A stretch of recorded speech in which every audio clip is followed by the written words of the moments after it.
Greetings, everyone. This is Payman Lorenzo, also your friend and coach. Today I have another great guest, my new friend Tammy Waldron from beautiful tropical Hawaii. And I hope it's warm today and sunny because here it's been a bit chilly lately here in Toronto. But yeah, a little bit about you. We get connected to our dear common friend Zoraida Morales. She's amazing. And we had a chat last week, and I knew from the get-go after hearing your story that I had to bring you on the podcast. So a little bit about you, what you do. You do a lot of good stuff, but what really stands out is that you're all about helping people. So what you do, you help integrative practitioners access the emotional, energetic, and intuitive root cause behind the client's patterns so they can serve from a place of fulfillment, not burnout. And beyond that, another thing that really stood out when we talked is that your story started at birth. You were literally adopted when you were born, and that's an incredible story. So, of course, you also do a lot of beautiful things, such as you're teaching, you're an energy healer teacher, and all that energy and modalities and all that good stuff. We're going to unpack all of that. So, Tammy, welcome to the show, my friend. Thank you. Thanks for having me. And Ohio has gotten a little cooler too. Feels like fall on some days and then Yeah, August summer heat on others. It kind of I fluctuates. know. Yeah. Anyway, Yeah. so for people who don't know you, we're going to talk about your business and all the impact you're having later on. But for people who don't know you, tell us, who's Tammy as a human being and as a woman? So I'm a spiritual seeker at my heart. I've been seeking my whole life and I love to learn, love to grow, expand. So like that's me in my heart. Professional development, soul seeking, showing up in my highest and best way. Um, in my words, thoughts, and actions. That's my goal, and identifying what gets in the way of that, which has gotten me to be where I'm at today as a energy healing teacher. Energy healing has been a key part of that process for me. Yeah. I love nature, tree hugger. Cool. We're going to unpack all of that. That's awesome. First, what I like to do is to ask you a series of rapid fire questions to further get to know you as a person. Ready? Yeah. What makes you happy?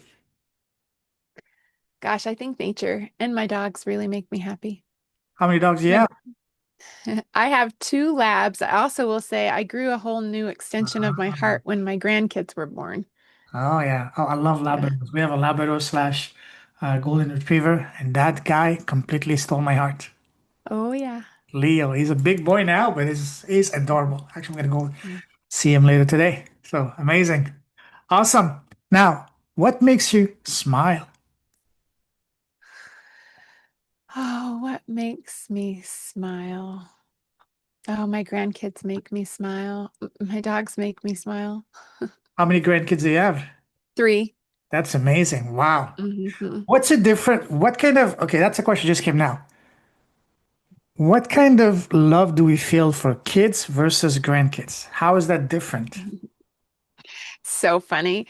Um, Oftentimes, I don't know if grandfathers talk this way, but grandmothers talk this way. Like the whole reason why we have kids is so we can get the grandkids. So I unconditionally love my daughter, but there's tension and friction in relationships, that relationships are here to help us grow. We come here with ideas to partner with each other. I think we choose who our parents are, we choose who our children are in order to uncover patterns and heal those patterns. And so they can cause a lot of friction. When grandchildren are born, I didn't feel that as their children. Maybe it'll evolve and change as they grow and become adults, but there's like none of that friction. And it's just like I said, I felt like I grew a whole nother chamber of my heart. The depth of love just like became, it was unconditional for my daughter, but then I don't know, it just expanded and became even more unconditional and infinite, if that's makes any sense. Absolutely beautiful. I also heard something very interesting is that grandkids are the best of both worlds because you get to enjoy the positives without the sleepless night or the changing diapers and all that crying and all those things. That's funny as well. Mm-hmm. Awesome. Yeah. Now, what makes your heart sing? What sets your soul on fire? And what makes you come alive? And I love the work that I do.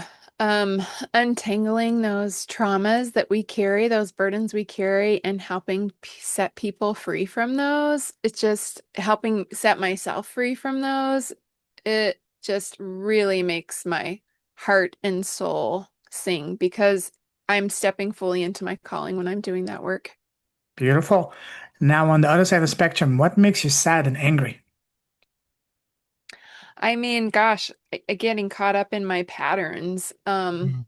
I can be really serious and about my to-do list and just like, like nose to the grind, work, work, work, work, work, work, work. And that is a place of misery. Not much delight in that space. And it's my opportunity to really transform that space and find delight in all the things I do. So that's an active work in progress right now. Love that. Love that. What scares you? One of the big fears that I've had across my life, the themes, like some of the things we work on can be shallow and we can sort them out really quickly, and some are like with us for our life. One of my big fears is being alone or being left behind due to abandonment from adoption. So, yeah, that's a big fear. I can imagine. Absolutely. Hmm. That's a great topic when I explore a little bit further later on. Hmm. Now, what is one thing that you used to value that you don't value anymore? Man. Oh gosh. I mean, there's certain people who are thought leaders that I really enjoyed what they were talking about and don't find it relevant to myself anymore. So I think as I evolve, the information and the way that I see the world evolves, and those things just are not, they don't resonate like they have in the past, if that makes sense. Okay, I see. And now on the other side of the spectrum, what is one thing that you did not value before, but now you're valuing more and more? Space, Expand on that. giving, yeah. We can fill our time. It's not really about extra time. It's about giving yourself space. If when I can truly give myself space, it's like I'm creating a timelessness. Love that. Uh, New word created, you know?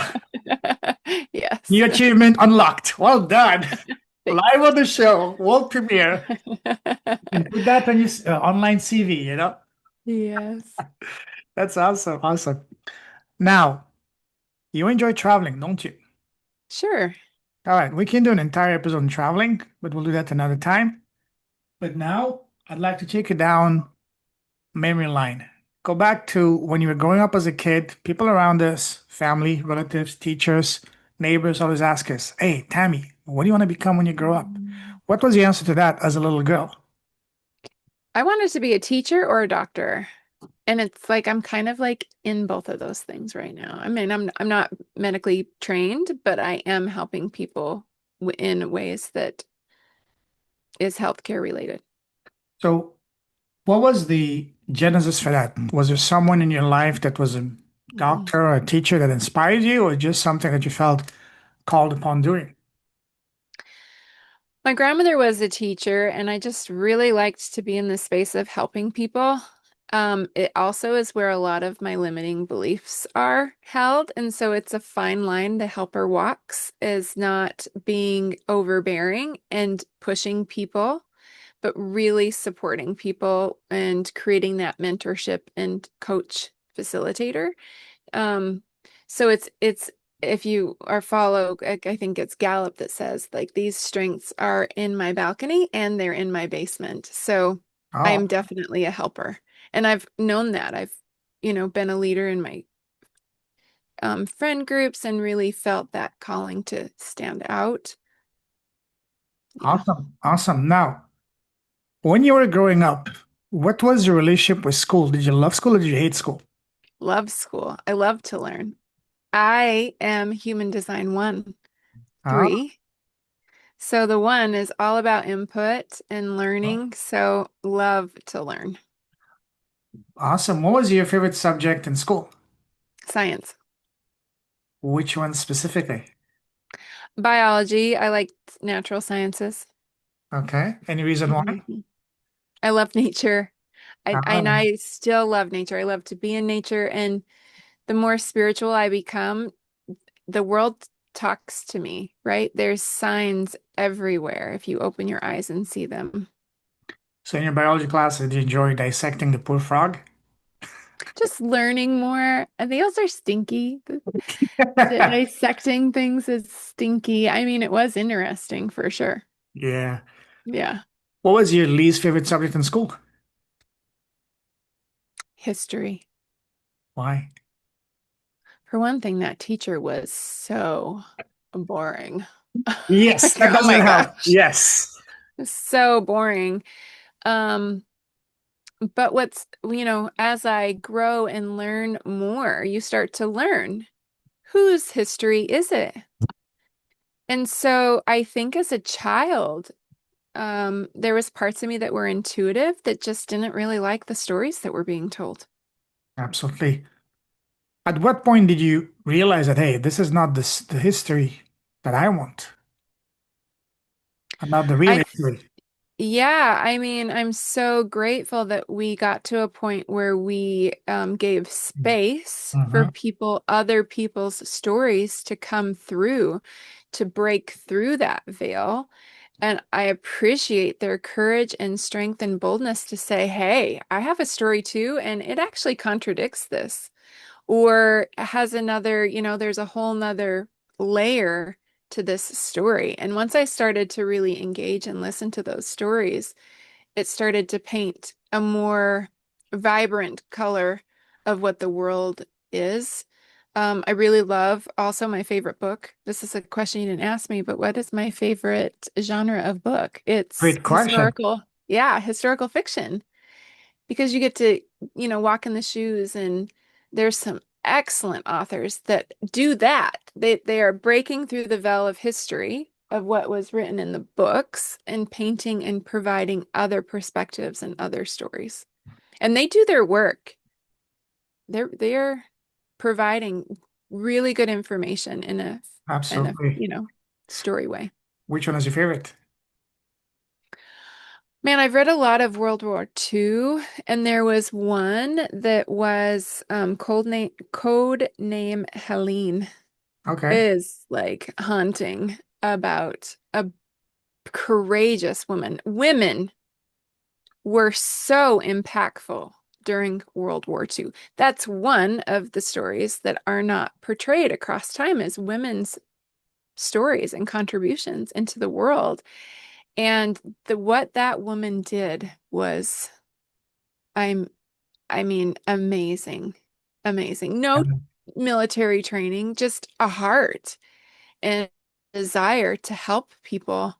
So, yeah, it does have a lot of like showcasing how the Nazis were very um just disgusting in how they treated people. And so there is like a trigger warning there, but aside from that, I do gravitate towards strong women, Beautiful. Yes. historical Women fiction. have always played a very important role and function in society and Hmm. definitely need to be showcased and credited the right way. Absolutely.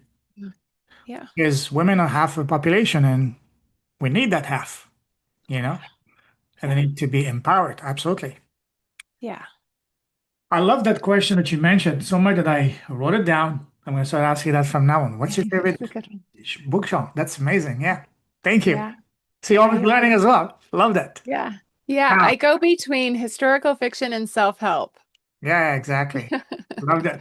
Now, imagine that we were in the same grade, in the same class, sorry, say around grade 10, 11. What kind of student and girl were you back then? Were you the shy one, the quiet one, the nerdy one, the chatterbox, the superstar, the life of the party? Who was Mm. Tammy back then? I was the jock. Yeah. I played Oh, okay. sports. Oh yeah, Yeah, I and can see that. I I lived in a really I there was cliques, but we all actually really kind of got along, and so I was kind of bounced in between.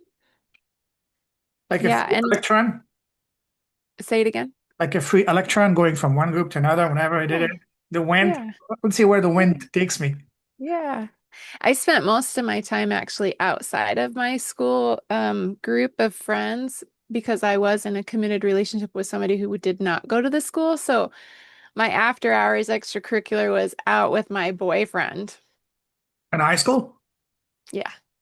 Speaking of that, when you were in high school, were you popular with the boys in high school and university? I always had a committed relationship. This the Okay. whole goes back to the fear of being alone. Mm. So I was always in a committed relationship until after my divorce was the first time I allowed myself to be alone. So what time, sorry, at what age did you get married that time? 25. Okay. So here we And that was late. That was late for my community. tell us about your community. LDS Mormon. Grew Oh, up in Mormon. Utah. Oh, yeah. Oh, wow. Yeah. Okay. Now that Uh-huh. explains. Okay. Uh-huh. So Yeah. how is it? That's fascinating. How is it Yeah. growing up in a Mormon Yeah. environment and family? Well, had a teenage pregnancy out of wedlock. Okay.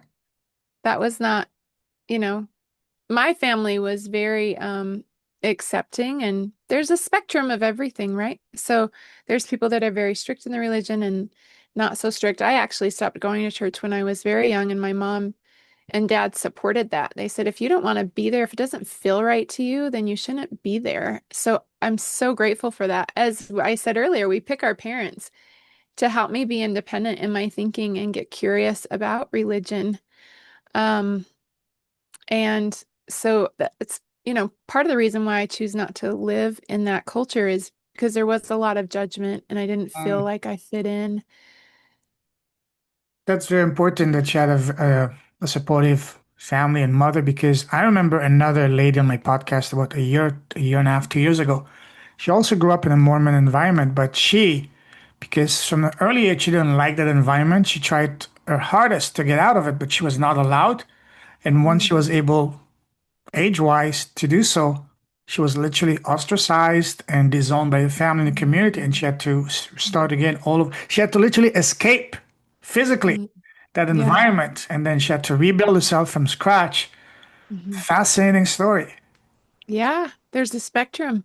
So there's people who are real fundamentalist Mormons. My family is way more liberal Mormons. Good, good, good. But yeah, my family's super accepting, but the culture itself, everywhere you go, people are watching you and looking at you. I had a biracial child, which was very unheard of in that area. Oh And yeah. I had people approach me at the grocery store and say, "Where did you get your child?" Oh, I bought I it at said, Walmart. I would say from my stomach, like it's my child. Seriously, people ask you that kind of question? Yeah. It's just a sheltered perspective and real sheltered view of the world. And we're talking, that was 20, almost 30 years ago. So things are very different in Utah now than when I grew up. But, back then, like you wouldn't leave your community really. So, what were the expectations placed on you at an early age? What were they expecting you to do? What path? So, I guess your path was already pre-selected for you. You do this, this, this. These are the steps that you have to follow until this age, this, this. So, were you given at a young age like a blueprint, like a path for you to follow? And if yes, what were they? That's fascinating. Hmm. Well, my family is different. Mhm. But I mean, generally speaking, it's to get married. The path for a woman in the LDS church is to get married. Sure. And yeah, they're forbidden to have sex prior to marriage, so a lot of marriages happen very young. I see. Okay. And I didn't follow that path. So, um, and then I was the first to go to college. And so for my parents, it was like a man takes care of you just the way they had done in the past, and you just get like a regular office job of what women usually do. And I'm like, but that sounds awful. and I want to do something different. And so, like, yeah, my mom supported me, but she didn't understand it. And she felt like, wow, you're really choosing a hard path. What you're doing sounds really hard. Don't you want to just get a job like so and so? And get married and stay at home. Yeah, yeah. And it's like, well, no, I kind of want to do this. But she was very supportive. My whole family is extremely supporting and loving. That's wonderful because Yeah, going against the grain, against the mentality, that takes a lot of guts and yeah, courage, yeah, especially the young lady, young woman back then. yeah. Wow. Tell us more about the day-to-day life of living in a Mormon community. Were you attending school within a Mormon community or were you attending the normal, let's say, civilian school? I mean, it's all public schools. Okay. But I mean, Utah's really changed its demographics, but some cities are and we weren't fundamentalists, so no polygamy, no, we weren't like in a separate society. We were in culture, which is the majority of LDS people are not separating themselves from the culture. But some cities are in the high 90% of LDS people in that community. So although it's a public institution, a public school, yeah, most of your friends are Mormon. We have something similar in Canada, especially in Southern Ontario. We call them the Hamish. Are they similar to Mormons or are they completely different? You're talking about Amish people? We call them Yeah, Amish. yeah, Hamish. Yeah, yeah. We have that close Uh-huh. here, like 200 kilometers south to us. We have an entire community of Hamish. They live like as if we're still in the 1800. They Uh-huh. don't, they barely use any technology. They still have their Hmm. horses and carriages and stuff like Hmm. that, and just living off the land. Yeah. Fundamentalists that are polygamists, they do separate themselves out and they have their own communities, but they don't limit themselves technologically. They use all the technologies of today, but they like to separate themselves out because they just have their own philosophy and way of the world, and they want to just be left alone and be able to do what they want to do and believe. The majority of Mormons do not believe in polygamy. And there is a group, though, that are polygamists that live in the world that you don't actually know that they have multiple wives. So it's varied, but it is different, except for the fundamentalists being separate. It's very different than the Amish.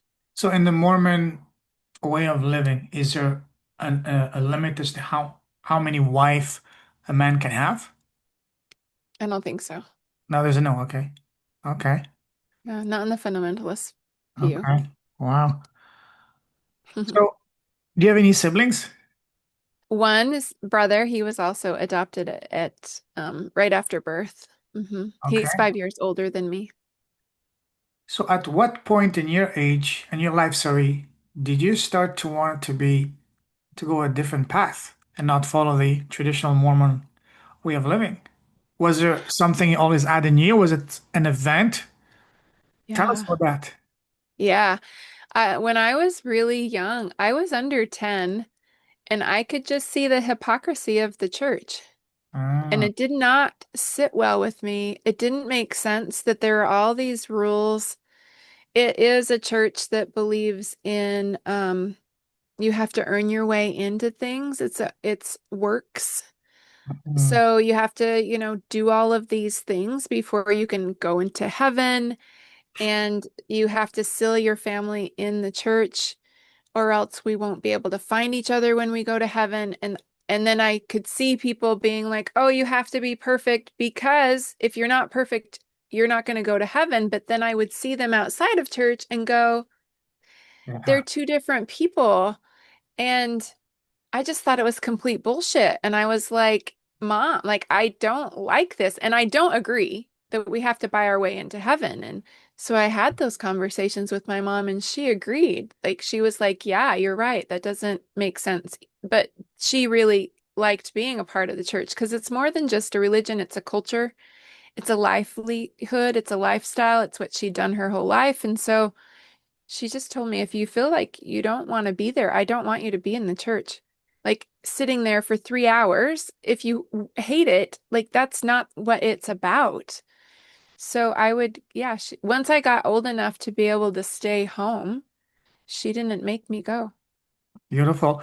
So Yeah. your mother, I don't know if you had that conversation with her. When she was younger, did she at any time wanted to detach herself from that path, but she couldn't because of the expectations and the culture back Mhm. then? It's actually the opposite. So my grandfather and her mother were not very religious. And Mm, she was in a then but in a very religious culture, and she was the one sibling out of everyone that chose to go to church, and other people didn't, but that's where she liked to go. okay. But my father, his whole family was very religious. He went on a mission, and so that was very normal for him. And today, are you still religious or are you more spiritual? Oh, spiritual for sure. Yeah, not religious. Hmm. That's something I can relate as well. Hmm. I grew up in a religious environment, but then the more I became wiser, so to speak, the more I'm tending to detach myself from religion and more embracing spirituality. And I Hmm. see that with quite a lot of people, even my Hmm. siblings. Hmm. Just like you mentioned, we don't need to buy our way to heaven or to God. We don't need an intermediary and in between, a broker, so to speak. God is within, is in our heart. All of us, we can communicate with God with just the Yeah, universal God, yeah. just our thought or prayers. We don't need to go to Hmm. a church or a mosque or a synagogue, whatever you want to call it, to a temple. You can just close your eyes, or even not even close your eyes, and just speak with. I'm getting goosebumps right now when I'm saying this. Hmm. Hmm. That's so powerful, but we are a piece Hmm. of God. Yeah, connected Yes. constantly, all the time. We turn our back on that. Just like the saying says, we're drops of the same ocean, and we go back to Yes. the same ocean. Yeah. Yeah. Beautiful. And Love that. religion's point is to, at the heart of religion, which there is a heart of every religion, is to help people to realize that. And we're not meant to walk this journey alone either. So it brings like-minded community together that are, God-centric with a common goal. But then it got a bit twisted. It's not about being sinners and, degrading or punishing, because God is none of those things. So I feel that politics and control of people got mixed into it that is not God's message. Precisely. Yeah. Even Mhm. religion, from my understanding and what I've heard, is that originally religion was started with most noble goal, but then it was the greed and corruption of man and mankind that turned it into what it is now. Yeah, yeah, When you think about it, the most powerful state in the world, the most richest state in the world, is the Vatican. yeah, That's not supposed to be. yeah. Yeah, Mormons are really rich too. The Mormon church is very wealthy. Yeah. And The- it gives a lot. Yeah. Um, so I mean there's pros and cons to everything. And if it's going to help people find God in their hearts, I'm all for religion, but I'm also for being mindful and identifying what makes sense to you and what doesn't. Absolutely. I love that. Now let's get back to you and your earliest times. So you mentioned that you were adopted at birth. Tell us about that. Yeah. So I used to say that I was adopted at birth, but that's actually not true because I was adopted at day 5. Okay. So those 5 days are critically important in the growth and development of an infant. So one question now. What were you doing the first 5 days then? Well, I would anticipate that I was laying in a bassinet, maybe not really getting held very much or touched very much. I went straight from the womb into that bassinet, into that nursery during the 70s, before we really knew a lot about attachment theory Yeah. and how important it is for the growth and development of a child to have that interaction with a human being. Have you been able to reconnect with your biological mother and father? I did reconnect with my biological father, not my mother yet. Okay. I choose not to. Okay. Okay. Hmm.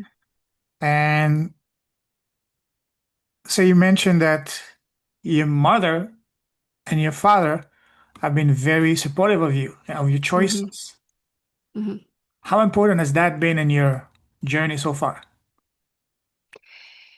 Um, what's really interesting about adoption is Mm, it's a triangle where each person, when they honor how they're feeling through that experience, triggers and contradicts the feelings of the other person. So, um,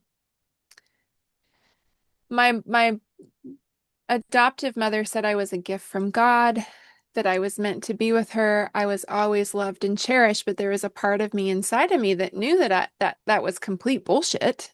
I'm not wanted. I'm not loved. I'm not worthy.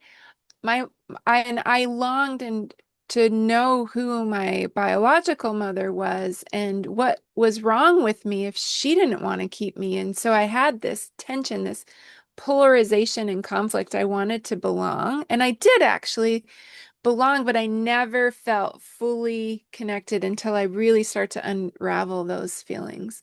I never felt like I had a mother until not very many years ago, after years and years of untangling this, that I recognized I have a mother in my adoptive mother. But um, for me to honor those feelings that I'm not loved, I'm abandoned, not worthy, that would trigger my adoptive mother and my biological mother. And and then in that I'm not honoring the position that my biological mother was in because she wasn't in a place to keep it, and that's a keep a child, and she was in a very hard situation, and she was, I know, 15, and you know needed to make that choice. And then another part of me is like, I'm lucky to be alive because if abortion was popular and acceptable, I probably would have been aborted. And all of this is so contradictory. I just spoke with a woman earlier this year, a previous therapist, a coach, and an adoptive mother. And I was sharing, she's like, why do you do your work? And we were just starting to get to know each other. And I'm telling her, because of the trauma of being adopted, and holy shit, I lit her fire and triggered her, and she told me that basically my feelings were wrong. I need to take into consideration my biological mother. And so in that triangle, the child is the one who has the least amount of voice. But it's not that I'm contradicting, it's that my experience matters too. absolutely, yeah. Like we can all have a different slice of this reality and coexist and also have a very different side of the story. Absolutely. Wow.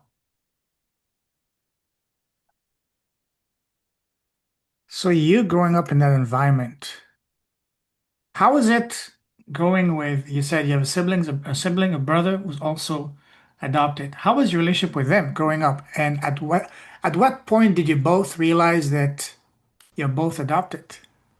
Always. I've always known. It's the beginning? I never had a moment where I knew that my mom sat me down and told me. It was just always knowledge that I did not come from her stomach, but I came straight from God. Mm, Yeah. Um, and me and my brother got along really well, actually. We get along really well.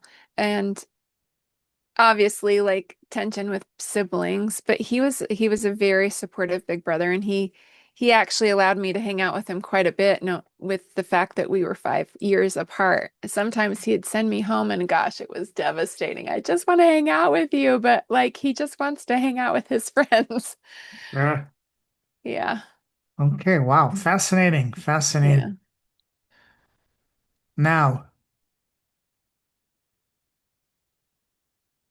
how do you think that growing up in that environment, even deeper question, as we both know that we select our lives and the Mhm. parents, why did you select the circumstances and this life the way it panned out? Why? What's your Yeah. what's a lesson? What's a purpose for Mhm. you in this lifetime? Oh my gosh. I'm going to tell you, it's my purpose and it's every single person that I've ever worked with's purpose. Yeah. And the way that I did this was like in my mind, trying to fast track it for myself, but I still didn't fast track it as much as I think that I could have. Is I'm abandoned.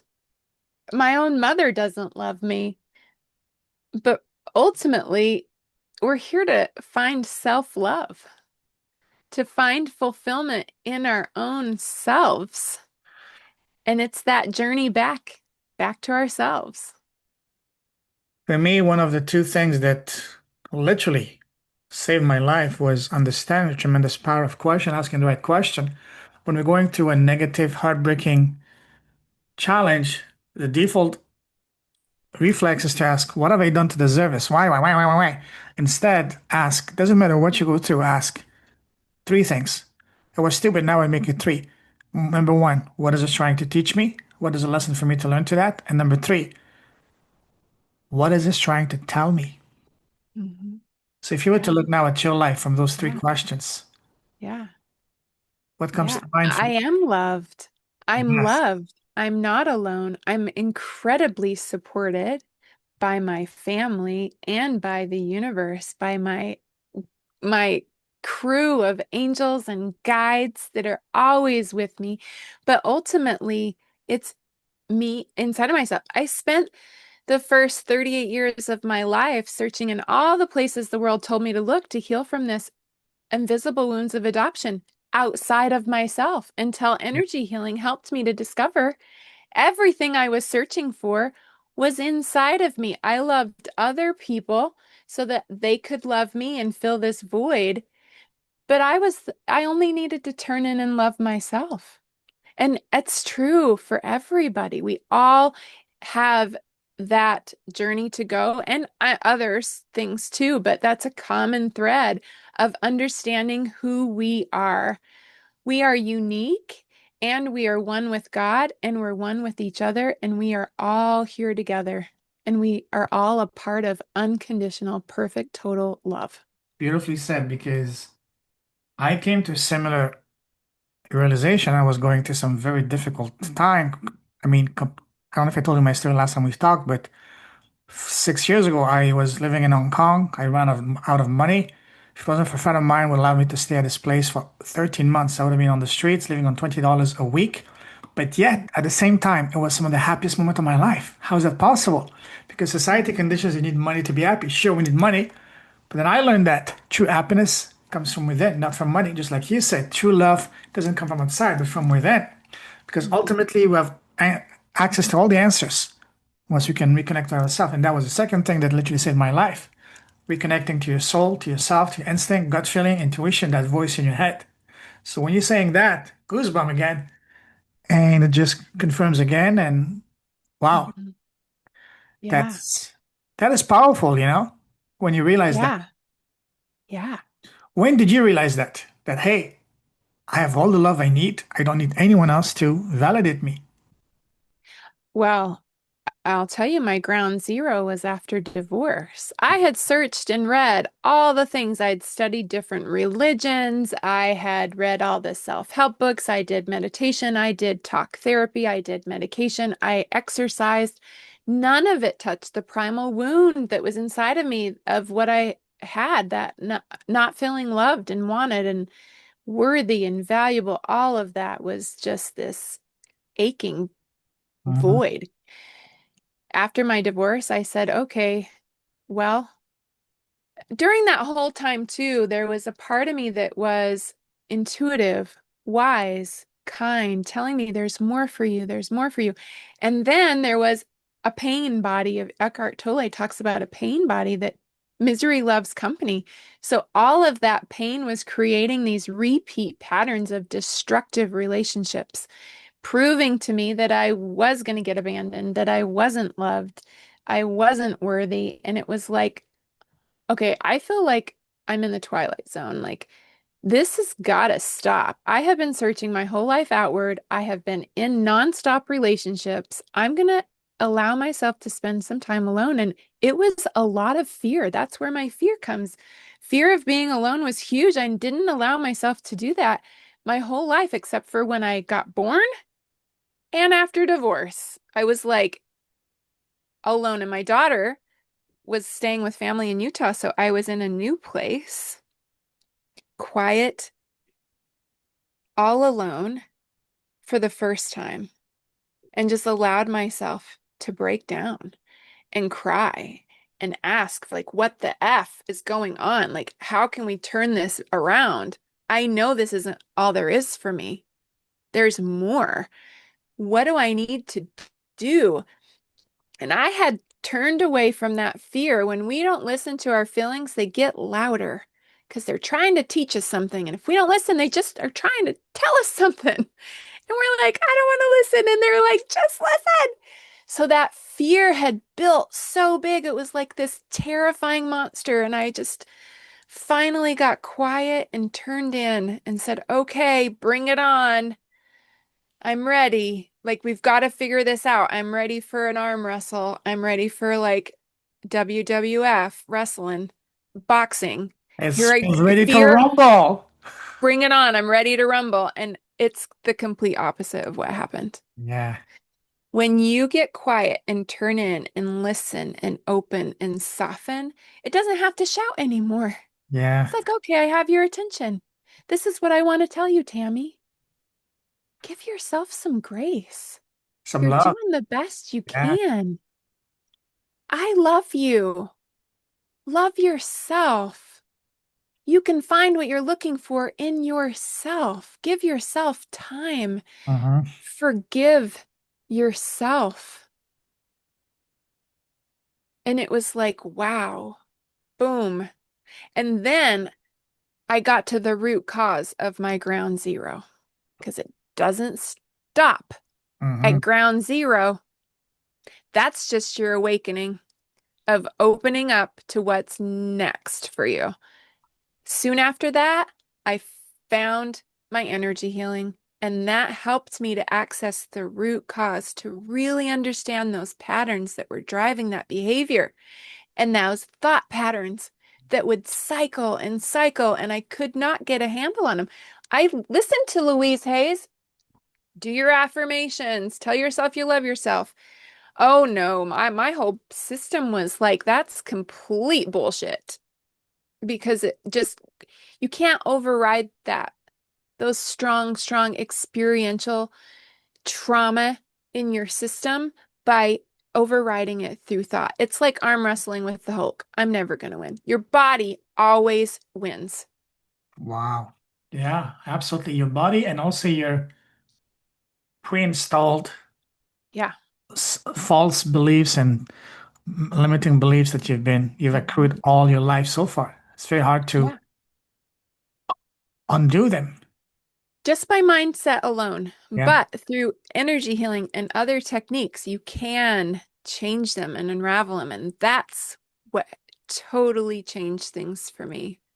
Tell us I'm more not about that. who I Tell us more was. about that. How did Yeah. you find about that, and how did that allow you to Yeah. reprogram yourself again? Well, my first teacher in this was Eckhart Tolle, being the watcher Mm. of my mind, really starting to see what on earth I was saying to myself. And it was not nice things. It's amazing. They say we allow other people to treat us to the level we treat ourselves. And Yes. so I was in destructive relationships. So I was having a lot of destructive thinking in my mind. And I started to get that awareness. His teachings are really beautiful. And then soon after, I found Theta Healing, which is an energy healing technique. It's a guided meditation that gets you to intuitively understand what those limiting beliefs are so that you can change them. They're easy to change once you tap into them energetically. And the trauma that gets trapped in our bodies, we have to approach that in a way that allows it to be released. And So that's what I started doing, just peeling away the layers, identifying the beliefs and releasing the trauma. Wow. Powerful. Now, let's go back to when you were growing up in school and all that. What was your very first job? And do you remember how much you get paid the first time you worked? Oh gosh, I can't. It was definitely fast food, and I probably was making maybe $7 an hour. Can't remember. Do you remember what you did with your very first paycheck? Oh gosh, Did you I don't treat know. yourself, buy some, clothes, makeup, handbags? Probably that, but I'm going to tell you, I said this the other day in a meeting, and people were like, holy shit. I was a huge pothead when I was a teenager, so I probably bought weed. And I'll say, I smoked enough weed while I was a teenager to cover me for this life and multiple lifetimes because I don't do any of that now. I've never really been a drinker. I really enjoy being sober, and I'll tell you why.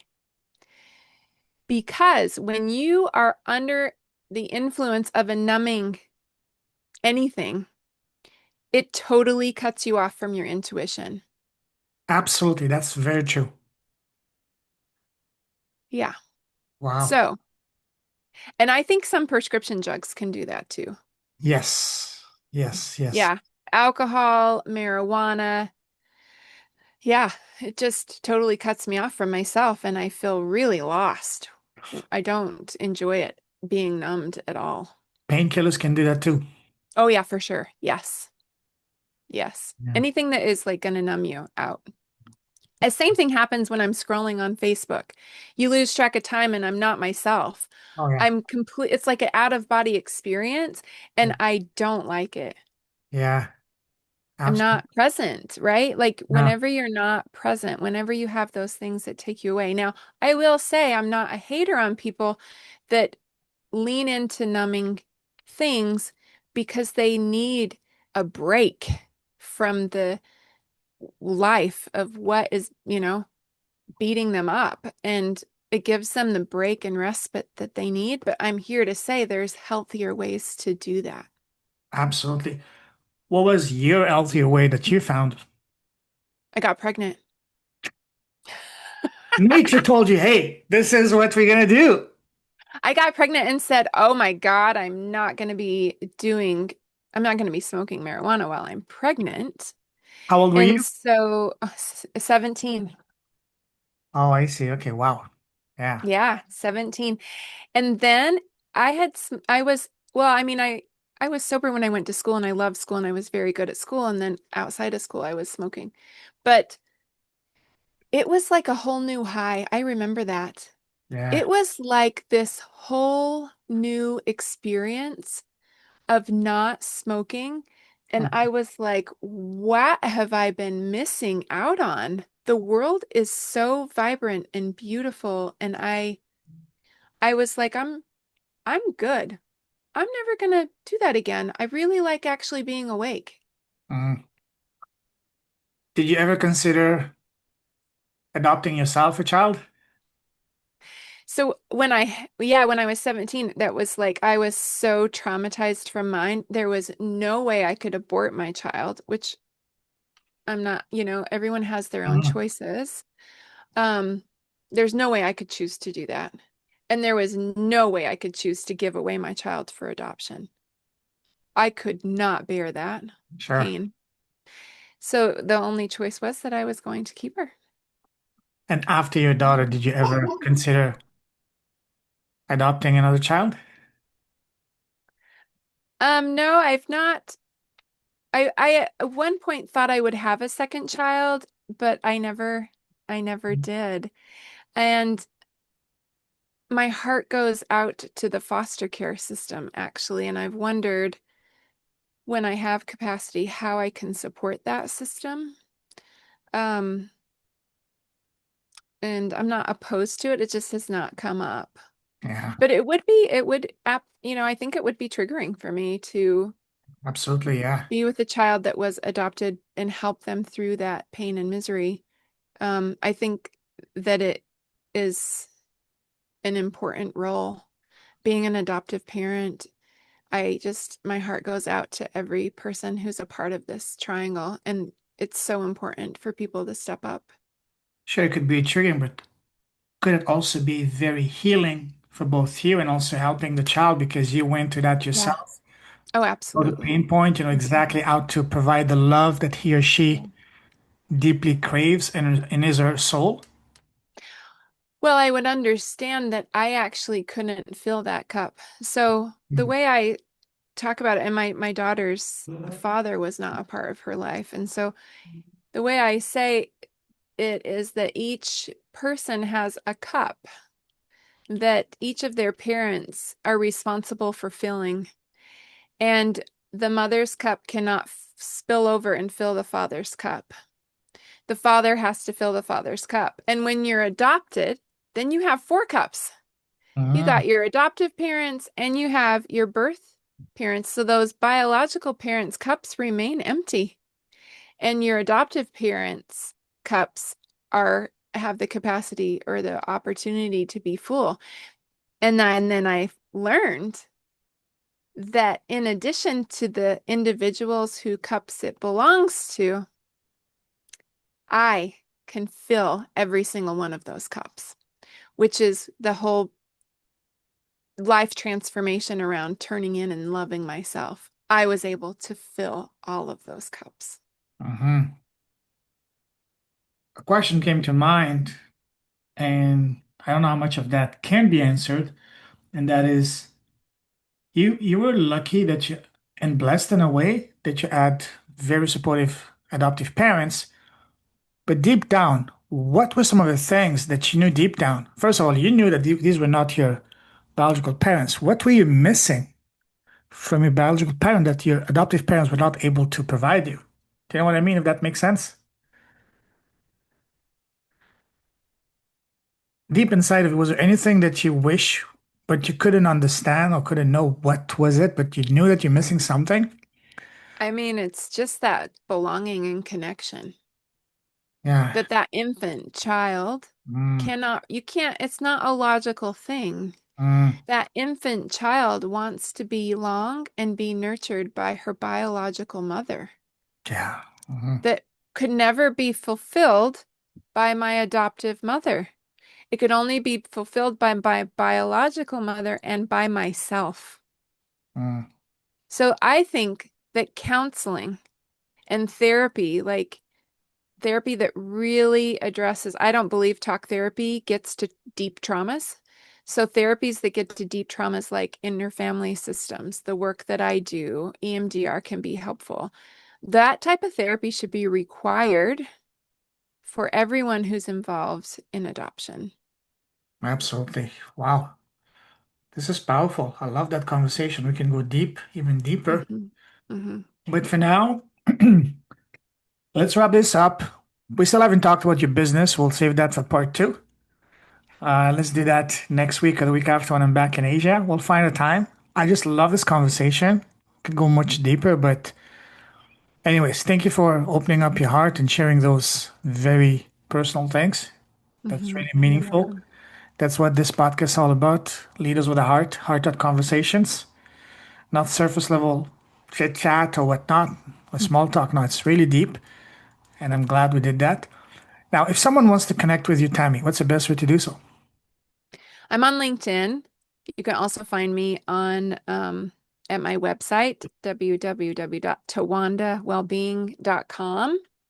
And in that, when you get to my website, there is a pop-up that you can sign up for my newsletter to keep in touch. And I have a giveaway for you when you do that. It's a heart-centered meditation and strategies to help incorporating these strategies that I teach of regulating your nervous system, of helping to release that stress and built up whatever it is that's built up in your system. Awesome. I'll put that all of that in the show notes. Listen, Tammy, absolutely love our conversation. I salute you, true leader with a heart. Keep shining your light. Keep blessing the world. Your presence, your impact, your smile, your gifts. And always remember that you yourself, Tammy, you're a beautiful gift that needs to be shared far and wide, not with the world, but with your Tammys, meaning the people are currently going through what you successfully overcame, because ultimately you are your avatar. Just like Yeah. that was one of the biggest breakthroughs in realization for myself. Just like you said, true happiness comes from within, true loves come within, and ultimately, even for business, your true avatar is yourself, just a few steps ago. Yeah. Because it all Hmm. comes down to one thing: go inside, not outside.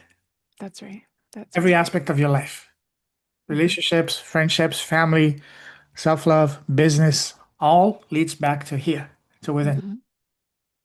Hmm. Well, 100%. Like I talked about my journey through adoption, but your journey was different, and it's like I know that parts of my story are going to radiate with people. oh, yeah. Even though they might not be adopted, they still have those feelings of being lost, feeling disconnected from themselves, and don't know what to do. And the answer is always exactly what you just said. Every person that I've worked with over the last 10 years, that has been one of the key things to do. Turn in. And even if I can add to that, a friend of mine was going through a difficult breakup, and he thought he was on a twin flame journey. But then, after consuming a lot of information online, he realized that your twin flame is no one else. Your soulmate is no one else than just yourself. Hmm. Back, it's all back to you. Hmm. Isn't that one of the ultimate Hmm. goals of this life, to realize that you're the answer to everything? You're the answer to everything. I tell that to people all the time who are searching for Wow. their soulmate. You are your soulmate. When you understand that, you will radiate at an energy that will bring you the most compatible partner. Yes. Love yourself first. Love yourself first. Just like the cheesy line, would you date yourself? Hey, if you want to date yourself, Yes, become the love yourself, like, because you're the most special person in the world. And that's not being that's right. selfish, that's being altruistic. That's right. You need And to do fill take your yourselves cup. out on a date. Yes, it's called me time, self care, whatever you call it. It's okay to go in a restaurant and just sitting alone at a table. That's okay. Yeah, yeah. It's actually advisable just get that one on one time just with yourself. Hmm. Yes, agree. Love it. 100%. Love I that. love it. Yep. Listen, I'm excited, only looking forward for part two. And my MTA, which is my most trusted advisor, this guy is telling me that me and you, we're going to do quite a lot of episodes together. Sounds good. Sounds good. Yeah, this was great. I love the conversation and yeah, thank you. Thank you Hey, so much for having me. pleasure on mine, just like the saying, it takes two to tango. You are amazing that you played the role. You opened your heart. You shared very, personal things. Really grateful for that. So I'm excited for part two. Awesome. So listen, I Thank you. salute you. You truly do the art. Keep shining a light. Keep blessing the world. And I wouldn't say stay warm, because thank God it's not winter yet. Stay cool. Take care. Thank you. Very welcome. Cheers. Bye bye.